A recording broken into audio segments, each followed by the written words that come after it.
Standard 9 chapter 3 parallel lines സമാന്തര വരകൾ എന്ന അധ്യായത്തിലെ പേജ് നമ്പർ 54 ക്വസ്റ്റ്യൻ നമ്പർ 5 ഒന്ന് ശ്രദ്ധിക്കാം. ചോദ്യം ഇങ്ങനെയാണ്: ഒരു ചതുർഭുജം ABCD, ഇതിൻ്റെ എല്ലാ വശങ്ങളുടെയും മധ്യബിന്ദുക്കൾ EFGH എന്നടയാളപ്പെടുത്തിയിരിക്കുന്നു. ഇവ യോജിപ്പിച്ച് ഒരു ചതുർഭുജം വരച്ചാൽ അത് സാമാന്തരികമായിരിക്കും എന്ന് തെളിയിക്കണം. Prove that EFGH is a parallelogram.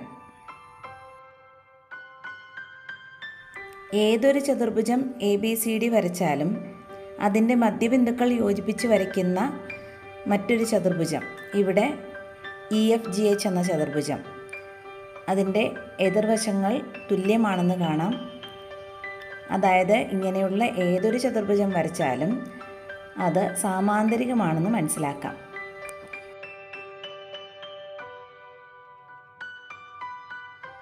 ഇതെങ്ങനെയാണ് തെളിയിക്കുന്നതെന്ന് നോക്കാം. ഇവിടെ ഒരു വികർണം വരച്ചിരിക്കുന്നു BD. ഇനി ത്രികോണം ABD ഒന്ന് ശ്രദ്ധിക്കുക. AB എന്ന വശത്തിൻ്റെ മധ്യബിന്ദു Eയും AD എന്ന വശത്തിൻ്റെ മധ്യബിന്ദു Hഉം ആണ്. ഒരു ത്രികോണത്തിൻ്റെ രണ്ട് വശങ്ങളുടെ മധ്യബിന്ദു യോജിപ്പിച്ച് വരയ്ക്കുന്ന വര മൂന്നാമത്തെ വശത്തിന് സമാന്തരവും പകുതിയുമായതിനാൽ ഇവിടെ EH എന്ന വര BDക്ക് സമാന്തരവും BDയുടെ പകുതിയുമായിരിക്കും.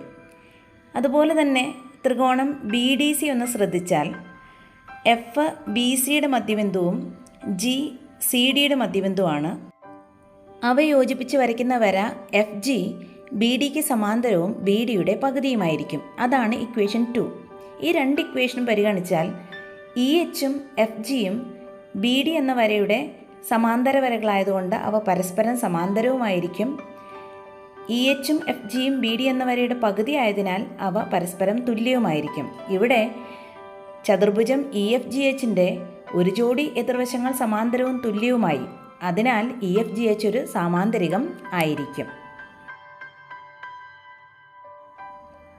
ഇങ്ങനെ ഉണ്ടാകുന്ന ചതുർഭുജം EFGH എപ്പോഴാണ് സമഭുജ സാമാന്തരികമാകുന്നതെന്ന് നോക്കാം. റോംബസ് ആകുന്നത് എപ്പോഴാണെന്ന് നോക്കാം. ഇവിടെ രണ്ട് വികർണങ്ങളും വരച്ചിരിക്കുന്നു. EFGH എന്ന സാമാന്തരികം സമഭുജ സാമാന്തരികമാകണമെങ്കിൽ അതിൻ്റെ എല്ലാ വശങ്ങളും തുല്യമാകണം. ഇവിടെ എല്ലാ വശങ്ങളും തുല്യമാകുന്നത് എപ്പോഴാണെന്ന് ശ്രദ്ധിക്കുക. എല്ലാ വശങ്ങളും തുല്യമാകുമ്പോൾ വികർണങ്ങളുടെ പ്രത്യേകതയും നോക്കുക. ഇവിടെ എല്ലാ വശങ്ങളും തുല്യമാകുമ്പോൾ വികർണങ്ങളുടെ നീളവും തുല്യമാകുന്നു എന്ന് നമുക്ക് കാണാം. ഇതെങ്ങനെയാണ് തെളിയിക്കുന്നതെന്ന് നോക്കാം. EFGH എന്ന സാമാന്തരികം സമഭുജ സാമാന്തരികമാകുന്നത് എപ്പോൾ? ആദ്യം ത്രികോണം ABC ഒന്ന് ശ്രദ്ധിക്കാം. ഇവിടെ ABയുടെ മധ്യബിന്ദു Eയും BCയുടെ മധ്യബിന്ദു Fഉം ആണ്. അവ യോജിപ്പിച്ച് വരയ്ക്കുന്ന വര EF ACക്ക് സമാന്തരവും ACയുടെ പകുതിയുമായിരിക്കും. അത് ഇക്വേഷൻ 3 അടയാളപ്പെടുത്താം. ഇക്വേഷൻ 2 FG BD എന്ന വരയ്ക്ക് സമാന്തരവും BDയുടെ പകുതിയുമാണെന്ന് തെളിയിച്ചിട്ടുണ്ട്. EFGH എന്ന സാമാന്തരികം സമഭുജ സാമാന്തരികമാകണമെങ്കിൽ അതിൻ്റെ അടുത്തടുത്തുള്ള വശങ്ങൾ തുല്യമാകണം. അതായത് EFഉം FGയും തുല്യമാകണം. EF എന്നത് ACയുടെ പകുതിയും FG എന്നത് BDയുടെ പകുതിയുമായതിനാൽ EFഉം FGയും തുല്യമാകണമെങ്കിൽ ACയും BDയും തുല്യമാകണം. അതായത് ABCD എന്ന ചതുർഭുജത്തിൻ്റെ വികർണങ്ങൾ പരസ്പരം തുല്യമാകുമ്പോഴാണ് EFGH എന്ന സാമാന്തരികം സമഭുജ സാമാന്തരികമാകുന്നത് എന്ന് മനസ്സിലാക്കാം. ഇനി വികർണങ്ങൾ തുല്യമാകുന്ന ചതുർഭുജങ്ങൾ ഏതൊക്കെയാണ്? ചതുരം, സമചതുരം, സമപാർശ്വലംബകം, ഇവയുടെ എല്ലാം വികർണങ്ങൾ തുല്യമാകും. അതുകൊണ്ട് ഇവയുടെ വശങ്ങളുടെ മധ്യബിന്ദുക്കൾ യോജിപ്പിച്ച് വരയ്ക്കുന്ന ചതുർഭുജങ്ങളെല്ലാം സമഭുജ സാമാന്തരികം ആയിരിക്കും. ഇനി EFGH എന്ന സാമാന്തരികം എപ്പോഴാണ് ചതുരമാകുന്നത് എന്ന് നോക്കാം. സാമാന്തരികം EFGHൻ്റെ ഒരു കോൺ Fഉം ABCD എന്ന ചതുർഭുജത്തിൻ്റെ വികർണങ്ങൾ കൂട്ടിമുട്ടുന്ന കോണും അടയാളപ്പെടുത്തിയിരിക്കുന്നു.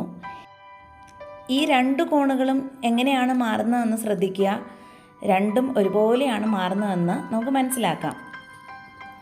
അതായത് സാമാന്തരികം EFGH ഒരു ചതുരമാകണമെങ്കിൽ വികർണങ്ങൾ പരസ്പരം ലംബമായിരിക്കണം. ഇതെങ്ങനെയാണ് തെളിയിക്കുന്നതെന്ന് നോക്കാം.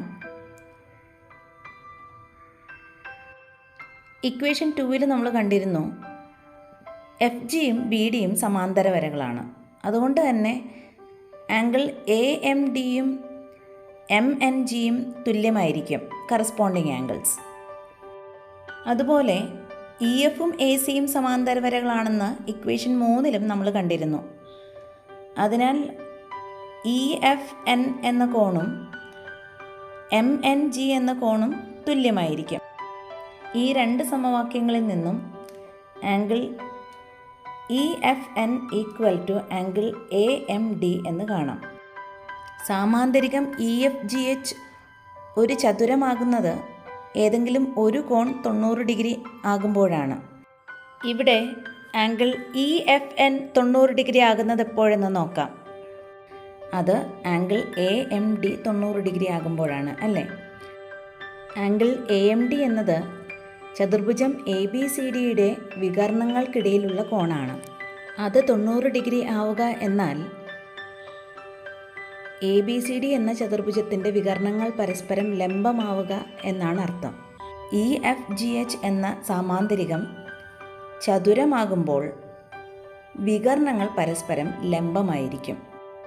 ഇനി വികർണങ്ങൾ പരസ്പരം ലംബമാകുന്ന ചതുർഭുജങ്ങൾ ഏതൊക്കെയാണെന്ന് നോക്കാം.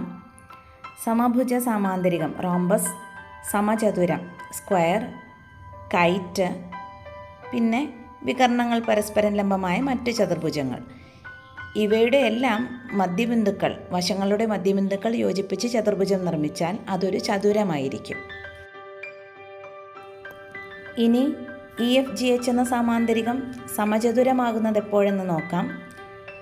വികർണങ്ങൾ പരസ്പരം തുല്യവും വികർണങ്ങൾ പരസ്പരം ലംബവുമാകുമ്പോൾ ഇ എഫ് ജി എച്ച് എന്ന സമാന്തരികം സമചതുരമാകും. ഇ എഫ് ജി എച്ച് എന്ന സാമാന്തരികം സമചതുരമാകണമെങ്കിൽ മുൻപ് പറഞ്ഞ രണ്ട് കണ്ടീഷനും ശരിയാകണം. എ സിയും ബി ഡിയും പരസ്പരം ലംബമായിരിക്കണം. അതുപോലെ എ സിയും ബി ഡിയും തുല്യവുമായിരിക്കണം. വികർണങ്ങൾ പരസ്പരം ലംബവും വികർണങ്ങളുടെ നീളം തുല്യവുമായ ഏതൊരു ചതുർഭുജത്തിൻ്റെയും വശങ്ങളുടെ മധ്യബിന്ദുക്കൾ യോജിപ്പിച്ച് ചതുർഭുജം വരച്ചാൽ അതൊരു സമചതുരമായിരിക്കും.